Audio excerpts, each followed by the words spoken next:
and yeah, get that going. So so now that I've got that going, You on? it's going on the shelf. Thank you, sweetheart. Thank you, darling. Thank you. Thank you. You on? This on the shelf, on the shelf, on the shelf. I will put it back amongst my treasured possessions and Right. be on to something new. So happy New Year, happy New Year, happy New Year 2022. Exciting. Ah, I love you. It is good, good, good to be here. So how was your weekend? it was good. 7 was here, so that's always fun and creative because we have to create. I didn't bring my ring down. She made me a beautiful ring. Um, and yeah, so that's always fun.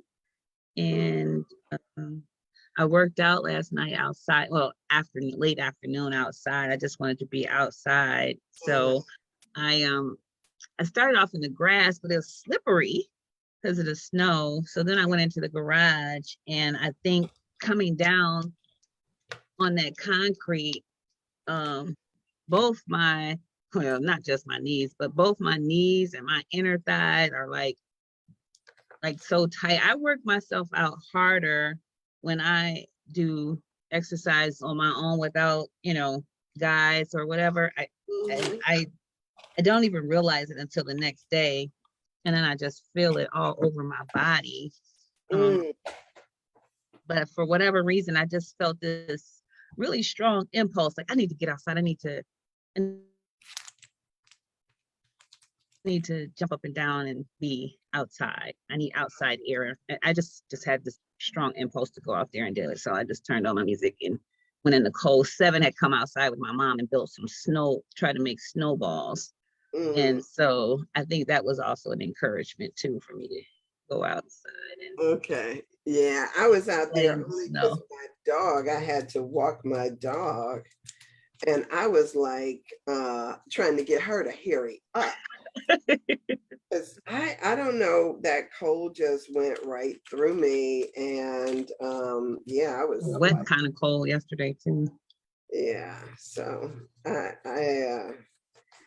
I wasn't trying to stay out there and work out. I was trying to like hurry. And so my dog, I don't know if I had mentioned this, but my dog had been really clingy for the last couple. You did. Okay, and so she started her cycle. I guess she went into heat or whatever that is on the 1st.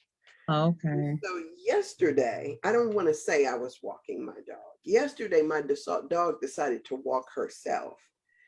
And I was in the backyard and I could hear other dogs starting to bark. And I was like, so I knew that the fence was open, but usually she just goes in the yard next door. She doesn't go that far down. But when I started hearing dogs barking, I was like, oh crap. And she had sashayed her butt all the way down to the street in heat. And so I could hear dogs barking like, what is that coming? Like, is this on delivery? I was like, oh. So yes, I had to trot up the street and then try to get her and corral her back to the house. Hot tail, hot tail, hot tail. Literally. This girl is on fire.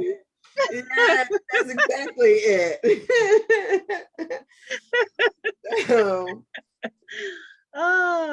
anyway, so yes, I was outside too. Just a little bit. So any like I keep seeing people put up all this New Year's stuff. And I'm not, I'm one to not make New Year's resolutions because I think I am one of those people who decides or thinks about on a regular basis stuff that I want to do and I implement it. I don't necessarily wait for Monday even. I'm like, I've got to do it now kind of attitude. Like if I get it and it's a prompting. However, there are some things that I backslide on. Like say for instance, I say that I'm going to cut sugar out of my diet on a weekly basis. And then I think to myself, okay, just during the week. Or Like I did my winter solstice and I was like, I don't think I'm ever going to go back to coffee. Good Monday morning to me. I got you. So now I did I guess a couple of years ago. So I had weaned myself off of coffee, but I realized that I needed a good substitute for it or something. And so what I ended up doing is I still drink coffee, as you know. Mm-hmm. I drink 1 cup a day. I drink it at 6 a.m. And I drink half calf now. I don't do the full caffeine anymore. It just doesn't work for me to do that anymore. And it's interesting. I think that when you like you know how you just get in touch with your body and you know how stuff affects you, and it's just like, yeah, I don't need that anymore. Mm-hmm. So I do half calf, and yeah, and I do that daily at a particular time. And on the weekends, I allow myself to have a shot of that Ryan's Irish cream. That's why you're still in a connection with it. I'm only in connection with you for the weekend. Like yeah. So anyway, I got my little things that I kind of put into motion. Any declarations for this new year that you have? I have not intentionally thought of anything. I don't know that I typically do. Of course, I'm always creating my vision boards, but that's always like it doesn't have to be a new year for me. But and really now it's just a matter of discipline, because I'm in a space where I'm needing to make transitions. So for me, it's really just discipline, but it's not for yeah, it's more just being disciplined about my time and looking at things that I typically wouldn't look at on a consistent basis. Trying to put those into a slot. I got my date book here that I've been in my little things that I get in my client. I actually took out for myself my little timer sheet and just coloring it in and being more mindful of my how I use my time. I'm more going to sit in a seat of observation and really live into the surprise and delight me energy 2022. Because everything that I've wanted or desired, we know is already it's already there. It's out there already. The yeses, so many yeses that I'm like, bring them on. Like I'm ready to be in a receptive mode now to see what happens. There's so many things that I've asked for, and now I'd like to just be in a receptive mode of those things coming and those experiences happening. Okay. That sounds good. I'm really funny about calendars. And while I have quite a few of them, the main one that I keep is in my phone, to be honest with you, because that's a new practice for me too. Yeah, I keep it in my phone, and that way I have reminders and things don't sneak up on me like they can tend to do. Mm-hmm. So I'm just and I got to find my 2022 calendars because I know that I bought a few, and I just have not put them up yet, but it's coming. It's coming. So today, welcome to Ooh, whoever shows up. You said what? Ooh, I what? just said, whoo. Yeah, yeah. Welcome to whoever shows up. Welcome to 2022. And today we are starting a whole new book. Um, Yes. this book that we are Books. starting is called It Didn't Start With You by Mark Wolynn. And I am really excited about this, like massaging it. And yeah, it is. This whole study is fascinating to me. And so I'm excited about you being able to be here. I don't know that this book is going to take us 200 and some odd days. No. And it's not because the content is not there. It is more so that, well, I mean, I think there's a number of reasons. And we all have work to do. We all have our own stuff to do. And I am grateful for the richness of my heritage and the ability to look at it and see it there. You know, Yeah.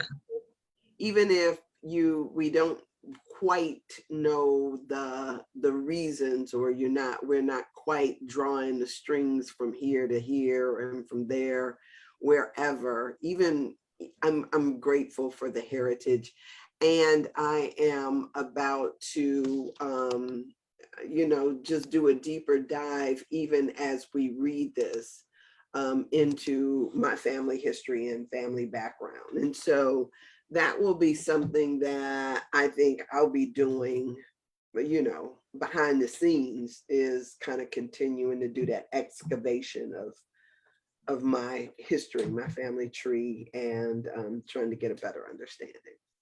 Yeah. And this book is fascinating to me. I often said that I spent $70,000 worth of therapy when I completed my master's program as an MFT, because um, one of the lens that I do therapy with was the lens that I needed for myself, which was to look back over my genealogy and look over my where I came from. And that's where my healing began, is when I, moved away to Kansas and went into school and learned that um, a lot of my stuff, big, ginormous chunk of my stuff, came from where I came from. And it was not my current circumstances. They were just kind of a manifestation of histories of, you know, um, rejection and all the narratives that I had. They came from someplace else other than me. And so what I love most about this information that we're going to be sharing is um, is what a thing that I call exoneration, which is one of the tools that is used in narrative therapy, is exonerating. But you gotta be up close and personal with what has happened, tell the story, know the story, recognize the story, kind of disconnect yourself from the story, and then exonerate, because the truth is that we all do the best we can with Mm-hmm. what we have, literally. Like, if our mothers or grandmothers or uncles and aunts and cousins could have known to do life different, surely they would have. Mm-hmm. And so um coming to that understanding for us as a people of color, I think it's going to be such a like a like I envision a little statue, the Buddha statue. Remember the story of the Buddha statue, and different pieces just chipping away. May not chip away the whole statue, but if a little bit of that light, that goldenness can come forth, and people our hearts and minds are open to the possibilities that, there's something even greater within side of me, that that I can let go of some stuff that doesn't work and keep on the stuff that does. I'm like super stoked about that. I am really, I mean, it was such an affirming book, and I'm grateful that you reintroduced it. Yeah. Um, that's so good. You know, part of this is like, you know, for so many people, I hear people saying they don't want anybody messing around in their head. No, And this is not necessarily about somebody messing around in your head. This is you messing around in your around in your own. Exactly. Yeah. this is you cleaning up your own house, your own business, Yes. and that of your family. And what I know is that this stuff is begging for resolution. Yes. That was what's going on inside of me when you were talking, Right. Sandra. It's like your ancestors are Yes. declaring that you're up. Yes. Yes. Yes. Like you can You do are this. up. Yes. Yes. So if it is just like the story of the Buddha statue, let's for a second, because it came up, the story of the Buddha statue. Do you want to tell it, or? No, you go ahead. You're the storyteller. So there was at one time there was this invasion that was made in India, and you know, just like anything else, like they did with the Jews and other people, when you conquer a land, one of the first things they do is take out all your art. They steal your Rembrandts and your Picassos and all of that stuff.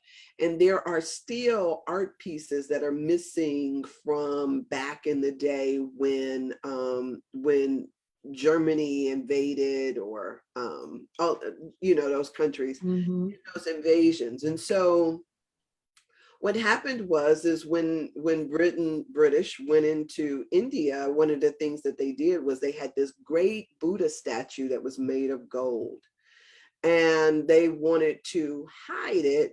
But because it was so big, their monuments and their temples are so big, they couldn't necessarily hide it. But what they could do was they could take plaster and plaster it over. And so they took, you know, they made up some plaster, some clay, and they packed it all around this golden Buddha. And they packed it until it just looked like it was just a stone statue that was there. And you couldn't see any of its golden surface anymore. And so the war happened, the invasion happened, things changed. And for years, that thing sat there without anybody knowing that it was gold underneath all of that plaster that they had put on top of it. And so all of a sudden, one day when they were doing some work around it, a piece of the plaster chipped off. I mean, this is back in times of peace now, and people forgot that it was gold. And then a piece of it chipped off, and they saw something gleaming through. They saw something glinting through, and they were like, "What's this?" And then they go up, and because that little chip happened, they started pulling away, and all of a sudden, it revealed that there was this priceless golden Buddha that was there and that had been covered up for Hundreds of years. yes, hundreds of years. They chipped it away only to find that golden statue that was there all along. Generations. Yes. And so sometimes that is, well, that's exactly what happens with us. Yes. We have Yes. been, you know, it's like the end of the whiz. And Yes. you know, at the end of the whiz, there's that scene where you know, the woman is sitting in there on the toilet, and people are banging and clinking and working themselves to their bones, and then all of a sudden Dorothy comes in. It was played by Diana Ross and Michael Jackson, and they basically did what they had to do in order to set the people free. And as these people danced their freedom dance, it was, they came out of these suits that were just, had been hiding their gifts, had been hiding all of the beauty that was them. So these big bodysuits they kind of came out of and realized their own freedom. And that's what we are doing here in our lives. Mm-hmm. We're Yes.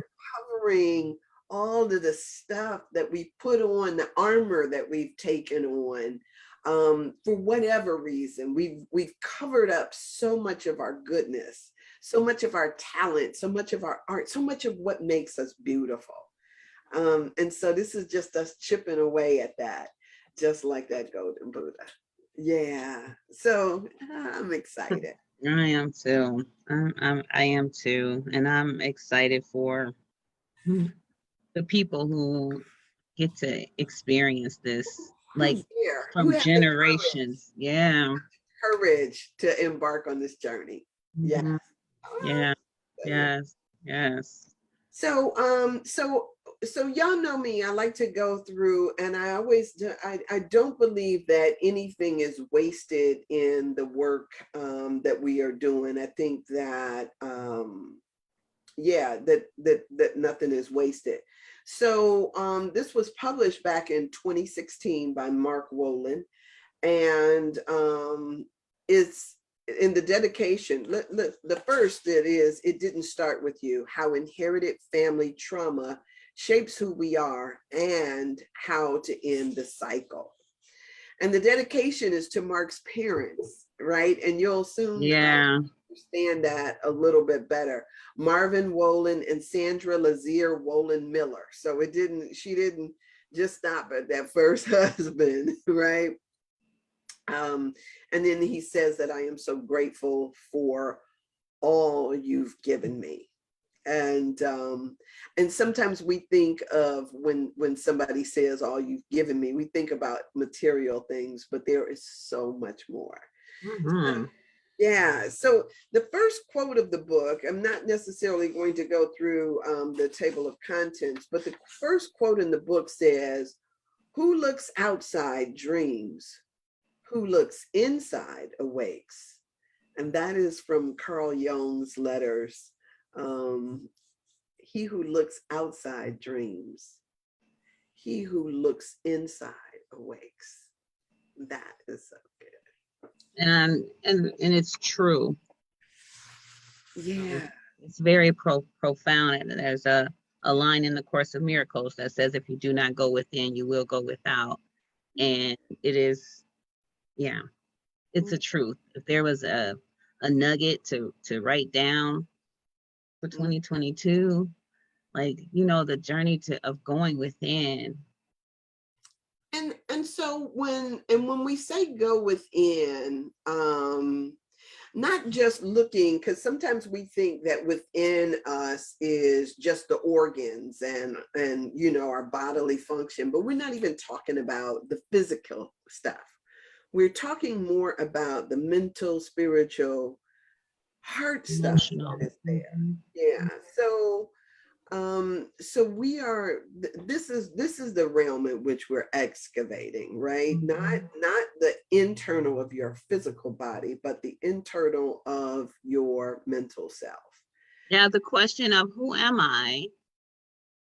Who is you in the midst of things that show up? Who am I, and whose voice am I listening to? And so often when you ask somebody who they are, they talk about their profession, or they talk about referential information, like I'm a sister, or I'm a mother, or I'm a wife, or we don't really answer the question of who am I. It is, yeah, because we've learned about self only in reference to what we serve, what How? serve for others. But Mm-hmm. this is so much deeper than that,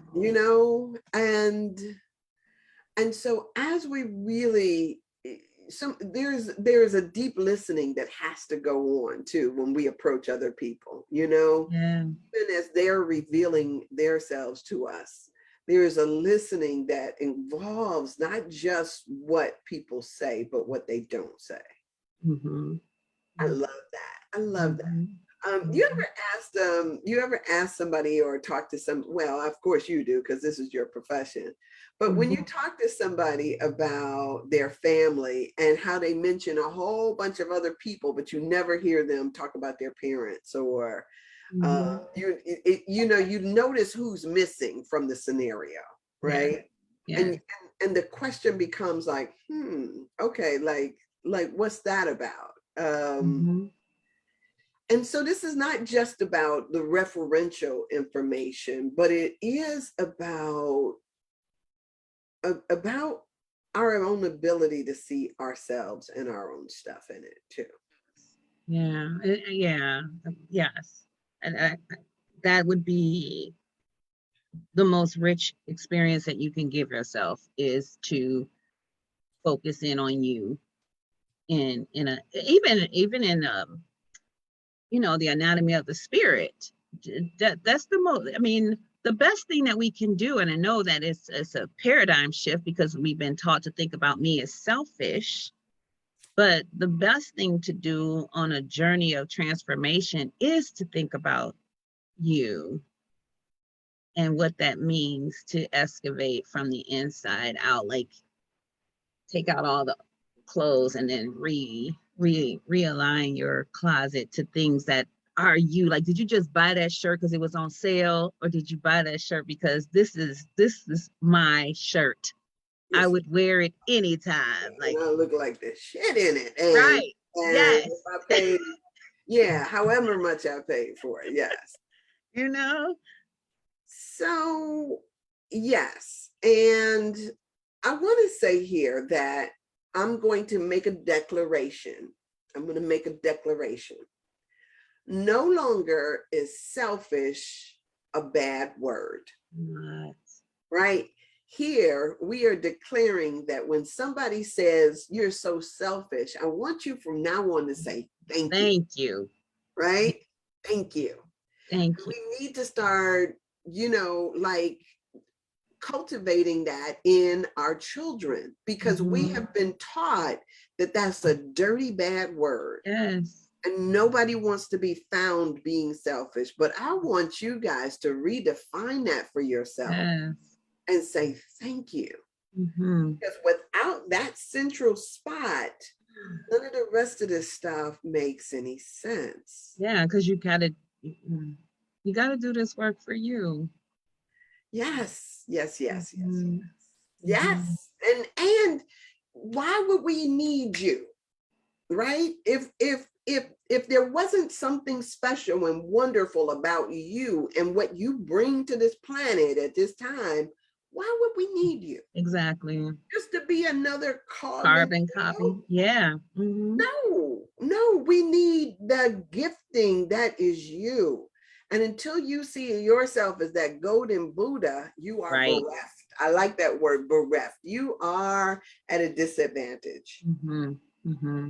So we've got to see ourselves as the golden Buddha. Yeah. And, and if somebody else doesn't see you as that darn golden Buddha, be on your merry way. Like, look around, be like, you can't see me. You can't see me. Yeah. So the Theodore Rothke, I don't know, in a dark time, there's a quote that says, in a dark time, the eye begins to see. I love that too, because how sometimes Yes. our eyes, we have to adjust to, we got to adjust to the light. They will. Or if you don't adjust to the light, you'll start to see the stuff on the inside. If you can't adjust to this out here, then you begin to create your story. In your perceived darkness is where you begin to create your narrative or repair your narrative, because it's in that darkness that is calling you forth. Like we talked about, during the last book about the dark night of the soul. Like, when you get in that space, it kind of like squeezes you.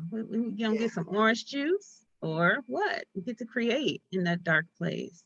Yeah. And so as we go through this introduction and he talks about his own experience of when he began to see, you'll see why this quote has such a profound effect on him. In a dark time, the eye begins to see. So this book, he says, is a book. He says the fruit of a mission is one that has led him around the world and then back home, right? So it's amazing how often we go looking for stuff and we go out into the world only to come back home. It's the story of the prodigal son, Yeah. or the Wizard of Oz, or so many times we A go, hero's journey. yes, we go Mhm. out searching, looking for something that can only be found at home.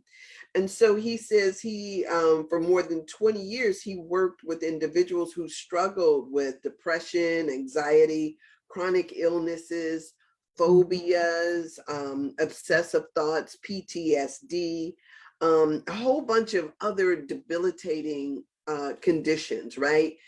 And some conditions that, we just kind of take on as ours, whether it's the anxiety thing or, whatever it is that we think, we don't even understand it. We just know that we compensate for it All the in time. our day-to-day lives. And Mhm. so he says that he had gone through this, and he says people were really discouraged because the more they went through therapy, sometimes, and he calls it talk therapy and medications and all kinds of stuff. He says it failed to like really bring them to a point where they could discover what was at the root of it. They just Mhm. wanted to go in and be fixed. Yes. And all of this stuff that they were trying to do in order to fix themselves wasn't necessarily working. Yeah, because people run away from, a lot of, how do I say this? So sometimes in classic talk therapy, we let people kind of share, and we listen and whatever back and forth. But and then when you start to go into the hurtful places, family of origin and stuff like that, people tend to like either not show back up, or kind of like, as you mentioned, they will avoid conversations about certain people, characters in their script, in their story, and as to not touch the pain. It's like it's the splinter in the lion's paw, and it can. And so I work with couples, so we touching splinters all the time. That's why they're here, because they keep bumping into each other. But so that part is so tender and hard, and when you start to turn in towards the work you have to do, a lot of times people, it's hard. It's a hard space to be in. And it's like, well, this is not working, but it's because I'm not willing to go there, or the person that is facilitating the sessions either are not skilled enough to take you there and hold you or keep you, or that when they've tried to go there, you're like, yeah, no, or cancellations. And um I just want to say that it's like not a walk in the park, and I don't want to minimize the work, Right. the experience that people have when they go in to do that type, address those type of challenges. And this is not an attack Mm. on you or your family, or even trying to sully the vision that you have of what they are like. Mm. I have had friends who have gone to therapy and refuse to go back because a therapist says, it feels as if you've got some stuff around, like, were you molested, or do you remember, or do you, and when the moment it's like this door shuts and retreat happens because they won't even entertain Mhm. that somebody might see something. And even, and the funny thing is that even if it's not true, if it's not the truth, right? So say for instance, I had never as a kid been molested by anybody, right? That was Mhm. not my narrative. But I don't need to run from you to say no, right?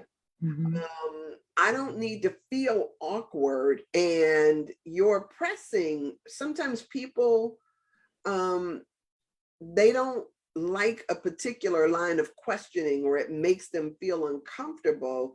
And so rather than, deal with this and, just say no, they quit. Mhm.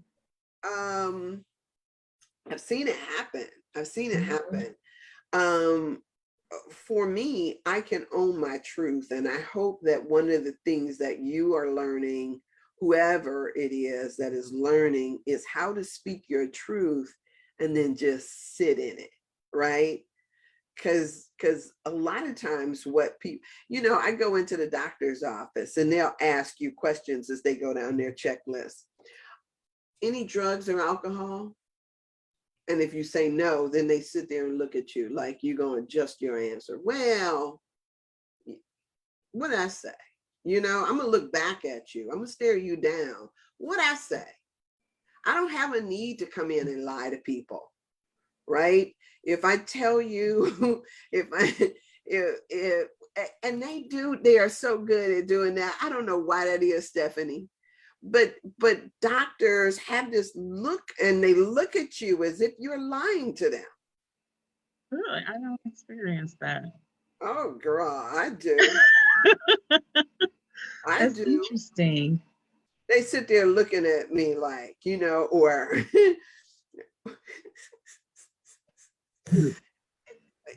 but they do. It is like this thing of I'm gonna tell y'all this, and this may sound really disgusting and gross to y'all, right? Oh But y'all goodness. know I don't have Hold this on to your I seat. don't have this thing about telling my business. I go in one time and I had an appointment. I think I've been waiting for it or whatever. And I was supposed to get a pap smear. So the nurse comes in and the doctor comes in, and we're talking because I got a male doctor, so there's a nurse in the room. And so I was telling him, I'm sitting there on the table, and I said, well, I started my cycle. And then he says, well, that's okay. He says, I can still do the pap smear. And I said, oh, okay. And then he was like, yeah, just go ahead and take your clothes off and undress from the bottom down, and I'll be right back. And so when he walks out of the room, the nurse stares there and looks at me, and she says, I wouldn't do that if I was you. And I said, do what? And she was like, let somebody do a pap smear on me when I was on my cycle. And I looked at her and I said, well, if I was you, I wouldn't either. And I took my pants off and I got on up on the table. I was like thinking, who the hell are you to tell me? It just, this idea of people always pressing their own stuff on you just really is like a pushback for me. I'm gonna push back on you. All right, that's your stuff. It ain't my stuff. Hmm. So I wouldn't if I was you. So I wouldn't if I was you either. But you ain't me. I get the lady on my street that's always telling me that too. I wouldn't walk on that grass with no shoes on. Well, I wouldn't either if they was your feet, but they mine, so I'm gonna walk on the grass. I'm gonna do what girl, I push back. I really am not into other people's opinions about the stuff I do. And so, but going back to what we were talking about too, like, I don't know if I imagine that people are running away from the pushback as much as I think that I don't know if people really want to see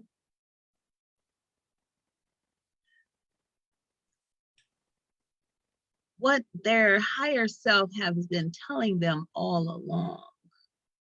Like there's information that I know that I have been avoiding, and I don't really want to turn to and face, and that's when they want to run away from a certain level of truth. Like the darkness is like, I don't want to sit in this dark. Let's turn the light on. Let's turn on the lights.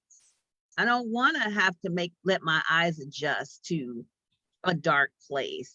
And so when it's hard stuff, they get up and they run away. They don't have the pushback. Well, some people do have the pushback, and it's because they're insecure and they are trying to avoid the whole conversation. And if they want to rah rah instead of like, okay, we can calm down and let's go back to the main thing, or they'll be more argumentative. But I don't know that everybody wants to do pushback more so than I don't have research on this, but I've been doing it long enough that people do run away from the hard stuff. They won't give the pushback as much as they will retreat. Right. That's one of the things that I guess what through my example I was trying to illustrate is Mm-hmm. that I really am more concerned about what I think than what you think. Mm-hmm. And so for me, it is laying bare my stuff, not Mm-hmm. because not because you asked me to, Mm-hmm. but because it's my choice to. Mm-hmm. Mm-hmm. And for me, when I was in therapy, I looked at therapy more like you're walking along with me or you're looking over my Absolutely. shoulder. I don't Yeah. feel like and don't really care if you're judging me.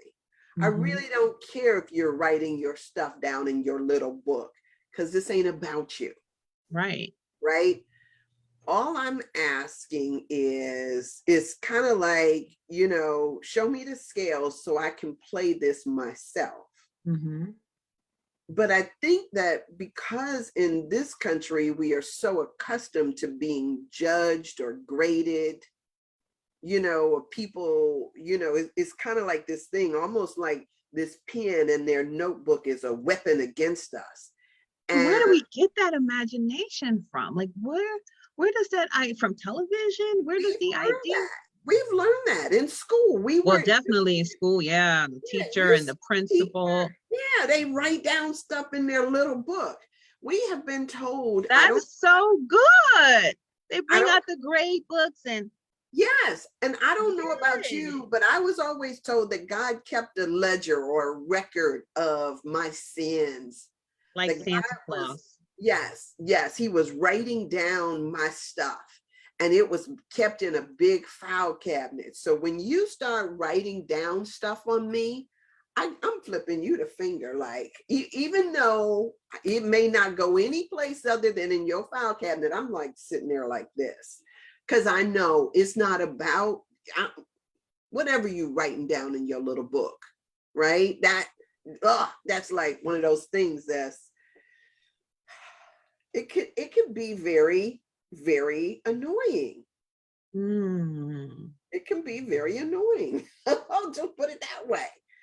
So whether it's a doctor writing down stuff in their book, or a therapist writing down stuff in their book, or Santa Claus keeping a list or guide, keeping a ledger, or a teacher writing down in their grade book every time you did something wrong, or somebody sending a note home to your parents. This idea of writing has not always been one that has been good Mm. for us.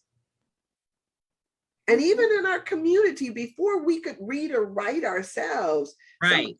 else, we didn't have permission to write. We didn't have Mm-hmm. permission to read. And what's And on the maybe that energy you have is an ancestral yeah, energy that's like, come on, Sandra, do this for us because couldn't yeah, we couldn't speak for ourselves. I what's love on that it. little piece of paper anyway?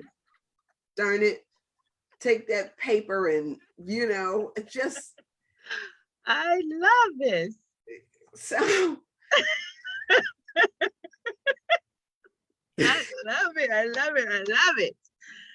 Yes, so it's all of that. it And so is. when somebody is sitting up, I mean, there is already a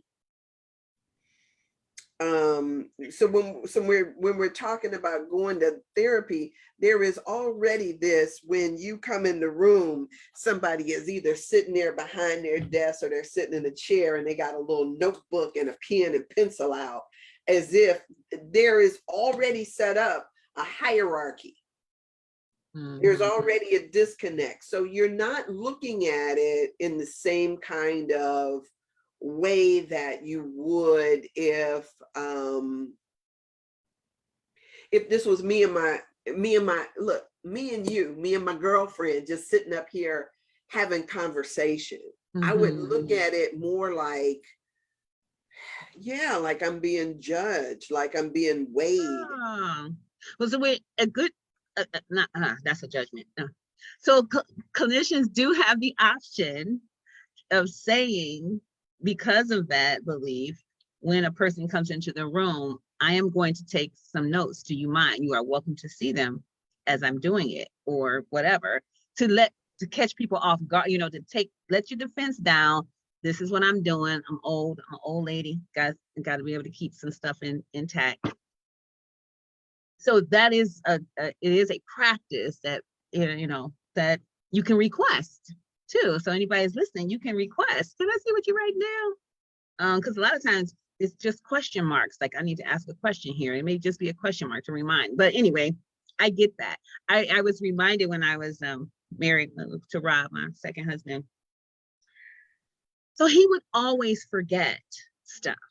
And I understand now that that comes with a trauma brain, especially in the male, a male who has been in some trauma with family of origin trauma. So, but I didn't know that then. So we would be in these discussions, these deep, intense discussions, and so I would say, well, but this and this was said, that did not happen. I did not say that. So my logical self, I would write, oh my God, if he could get away with turning over a table, oh, it would just, why do you have to write? But I wasn't even doing like real time. This was in the beginning. So I hadn't even did an office, a clinician work or anything, but I wanted to write because I kept feeling like, well, I know what I just heard, but that would just send him into this.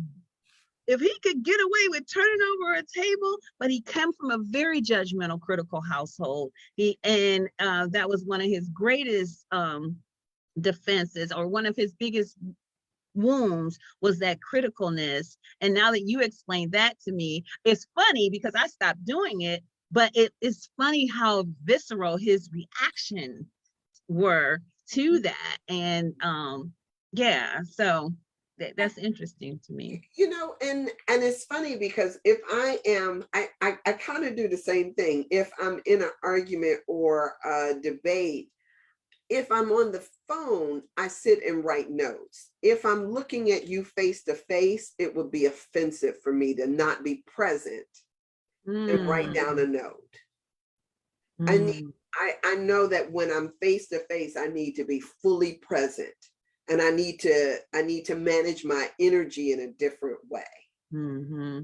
So yeah, I'm very conscious of what I'm doing, especially in moments of anger, because that writing it down would Girl, what would you do in church? Because I always got a paper and pen and pencil. I'm always pulling out my pad and. But that's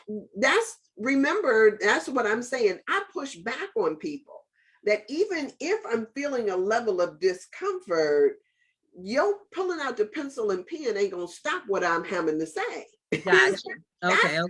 That's me. Okay. But I do know that it's a thing. If somebody does it, and like when I go into a doctor's office and the doctor is writing down something and I say, what is it?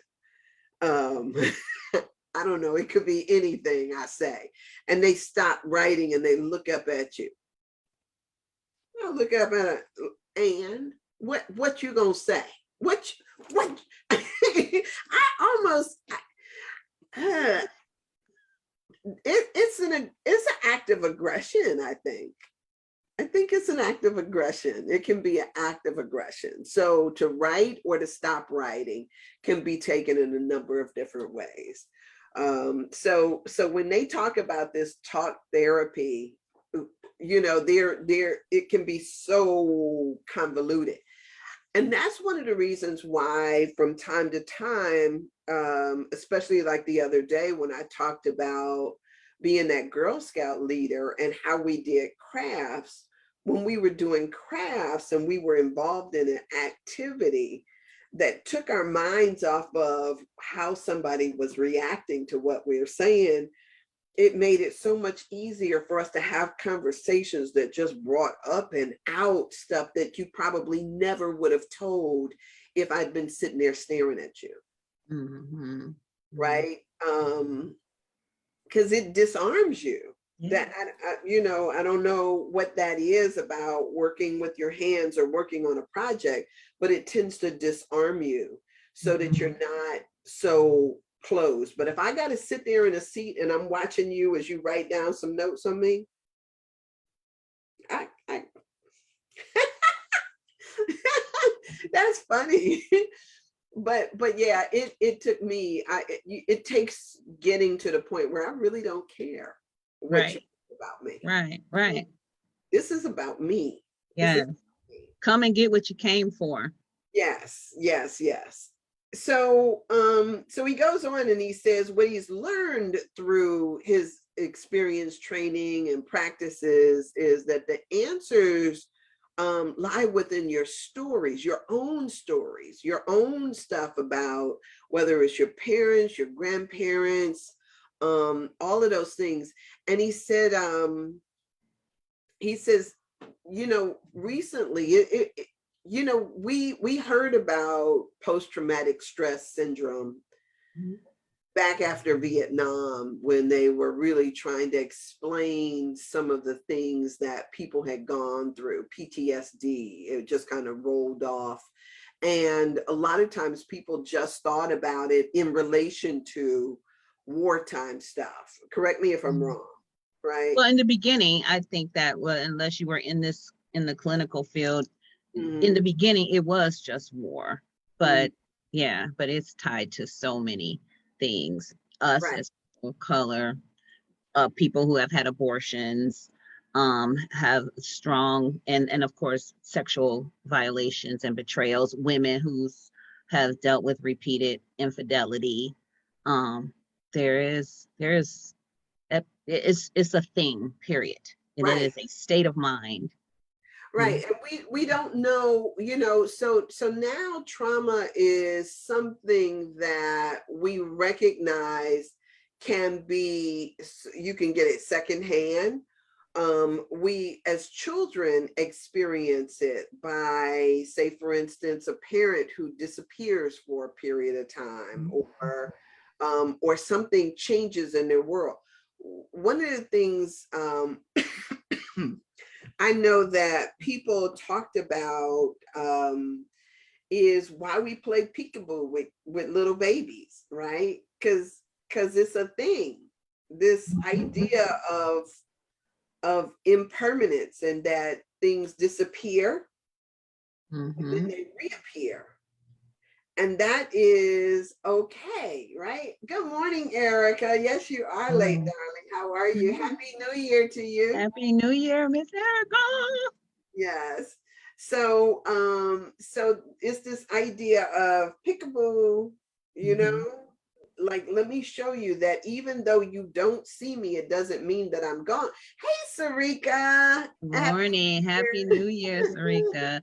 It's an attachment. It's attachment therapy. Yeah, it's attachment. Yeah, it's and that could cause trauma. I mean, so we have this idea with babies, like, oh, they be like, as if before they learn how to talk, that they don't have emotional and emotions and feelings, or we don't have to pay attention to it because they're babies. And this is simply not true. And so it's the most, we're not talking about babies right now, but it is the most crucial time in a human existence, is between 0 and 7. The attachment, solidifying that attachment is very, very important, which is why post-traumatic slave syndrome and all of the effects of that experience has been so detrimental to us, is because the threat of losing those attachments were real, and a mom gave birth with those threats running through her veins as she's pregnant with a child. You know, it's just so much. It's so much. We're not going to go into that, but Mm, that's yeah. just, yeah, it's real. I mean, It's and we got so much. I mean, as we go deeper into this work here, we'll talk about it. But he says that the effects of trauma can be passed from generation to the next, from one generation to the next. And he uses the word bequest. This bequest is known as inherited family trauma. And so sometimes, he goes through and he talks about the emerging evidence suggests that it is a very real phenomena, that pain does not always dissolve on its own or diminish with time. So even if a person who has suffered an original trauma has died, or even if her story has been submerged, pushed down, covered over like that Buddha for years, fragments of that experience, memories, different boy things, back up. yes, they will bubble right back up to Yeah. the surface. So bodily sensations can live on as if they reach out of the past to find resolution in the minds and bodies of those who that have been left behind. So it is this thing of, I may be living through some of my grandma's or my mama's or my great grandma's stuff here in the present moment. And I may not consciously be aware of it, Mhm. but it doesn't make it any less real. That's right. It doesn't make it any less real just because I don't know where it came from. Yeah, Um, it is 8:35. Just so you. oh, wow. Okay, so yeah, so yay. So but what he goes on to talk about is just some of these things and the dynamics that work their way out through families. And so if you so choose, if you desire to think up something that is, that you really want to discover or to look at a little bit more closely about yourself. Yes. Because I think that is something that is yeah, that we could work out or work through, Yeah. because I think it's important. And when you start to do it with like, say for instance, a minor innocuous thing like me and writing, like we just talked about, Mm-hmm. Mm-hmm. Mm-hmm. when you start to work with it in one area, maybe that then opens up and Oh shows yeah. you how to work out other areas that you need. Mm-hmm. So Mm-hmm. if Rob was, you say if he could get away with turning over a table, like, I don't know, what would he have to go stand in the corner if he turned over the table? I Oh, don't know. he was not allowed to have anger and emotions. When he got with me, he was on a free for all. Like, I get to be mad, I get to be angry, and you're not gonna take your love away. But he grew up in a space where he couldn't have that, was condemned and shamed. And but even, so when I would write it and hold him accountable for what he said, he didn't come from that. He came from people who would say hurtful and mean things and then not have to apologize for them, but then you're supposed to re-engage in a connection as if the hurtful and mean things weren't said. We don't need to address it. And it's like, girl, can't you just play the McCain game? No, can't play the McCain game, because I come from Miss Talkie Box. My mother was like, we gonna talk it out, and I'm gonna be right at the end, but all right, I'll hear you. You know, my mom brought a box of letters that I used to write her, and Rob was like, man, if I could have wrote my mother a letter, I'd have my butt beat every day. Yeah. He was like, but he couldn't express. He wasn't in a space to do that, to express or have a volley back and forth with emotions and truths or whatever. And so that's when I say he could have turned over a table and get away with it. He would beat his own self up if he were to allow himself to just become that explosive, but he didn't like being held accountable for a conversation like the way I will be like, well, yes, but can we, no, just let me talk and get it off, and then you come on back and let's be friends, because that's the McCain way, but it wasn't my way. Yeah, that's really interesting. And I guess we'll probably have to revisit that, because I think that all of us have received messages about ways to engage, the rules of engagement. And just because, say, for instance, it works in, like with you guys, doesn't mean that it has changed at the core of who he is. He probably would still have that discomfort about the ways that he shows up and expresses. And we see that played out all the time. It's always interesting to see the rules that we've learned. And that's the beauty of connection to me anyway. Right. And I do come from a family who it is like, it's okay to get mad, but it's not okay to stay mad. So yeah, we did, even if we got mad and whatever we went through, you got to turn around and kiss your brother, or you got to turn around and suck it up. And yes, it is never an option to retreat to a corner and not talk. That was never an option, and it's still not. It's still one of. Yeah, resolution is important and it's healthy. Yeah. So, yeah. Even if we agree to disagree. That's it. Not being in each other's lives is not an option. My mother drilled that into us. Don't get to not talk to each other. We can do it with other people, but not each other.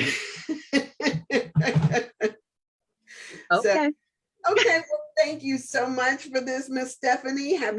Thanks. Happy New Year. See you all tomorrow. This is the beginning of 2022, in case you're watching this in 2032. Welcome. Welcome. And yes, and so tomorrow we will pick up right where we left off.